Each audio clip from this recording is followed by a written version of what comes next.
ನಮಸ್ಕಾರ. ನಾನು ಧರಣೇಂದ್ರ ಜೈನ್.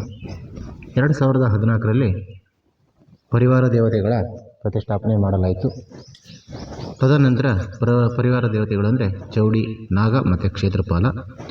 ತದನಂತರದಲ್ಲಿ ತಾಯಿ ನಾಗಚೌಡೇಶ್ವರಿ ಅಪ್ಪಣೆಯಂತೆ ನಾವು ಎರಡು ಬೆಟ್ಟಗಳ ಮಧ್ಯದಲ್ಲಿ, ಎರಡು ಬೆಟ್ಟಗಳು ಅಂತಂದರೆ ಎರಡು ಬೆಟ್ಟಗಳು ಬರುತ್ತೆ. ಎರಡು ಬೆಟ್ಟಗಳ ಮಧ್ಯದಲ್ಲಿ ತಾಯಿಯ ಅಪ್ಪಣೆಯಂತೆ, ತಾಯಿಯ ಆದೇಶದಂತೆ ಇಲ್ಲಿ ಒಂದು ನನ್ನ ಕ್ಷೇತ್ರ ಬೆಳಿಬೇಕು, ನಿನ್ನಿಂದ ಒಂದು ಕ್ಷೇತ್ರ ಇಂಪ್ರೂವ್ ಆಗಬೇಕು ಅಂತ ಹೇಳಿ ಆ ತಾಯಿಯ ಅಪ್ಪಣೆಯಂತೆ ನಾವು ಈ ದಿನ ಈ ಎರಡೂ ಬೆಟ್ಟಗಳ ಮಧ್ಯೆ ನಾಗಚೌಡೇಶ್ವರಿಯ ಒಂದು ಸನ್ನಿಧಾನ ನಿರ್ಮಾಣ ಮಾಡ್ತಿದ್ದೇವೆ.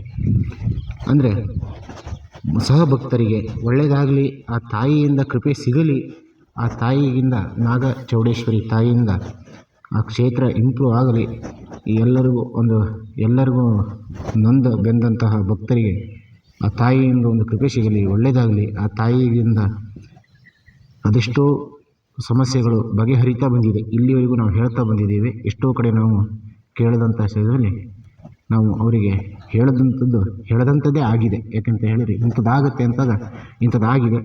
ಸೊ ಈ ಒಂದು ಕ್ಷೇತ್ರ ಇಮ್ಮಡಿ ಆಗಲಿ ಅಂತ ಹೇಳಿ ನಾವು ಇಲ್ಲಿ ನಾಗಚೌಡೇಶ್ವರಿಯ ಒಂದು ಕ್ಷೇತ್ರವನ್ನು ಪ್ರತಿಷ್ಠಾಪನೆ, ಒಂದು ಗರ್ಭಗುಡಿಯನ್ನು ನಿರ್ಮಾಣ ಮಾಡ್ತಿದ್ದೇವೆ. ಸದ್ಯದಲ್ಲಿಯೇ ಈ ತಿಂಗಳ ಒಂದು ಕಳೆಯದರೊಳಗೆ ಈ ಕ್ಷೇತ್ರದ ನಾಗಚೌಡೇಶ್ವರಿಯ ಪ್ರತಿಷ್ಠಾಪನೆ ಆಗುತ್ತೆ. ಸದ್ಯದಲ್ಲಿ ನಾವು ಪ್ರತಿಷ್ಠಾಪನೆ ಮಾಡ್ತಿದ್ದೇವೆ. ಎಲ್ಲರಿಗೂ ಸಹಭಕ್ತರಿಗೆ ಒಳ್ಳೆಯದಾಗಲಿ ಅಂತ ಹರಿಸ್ತಾ ನಮಸ್ಕಾರ.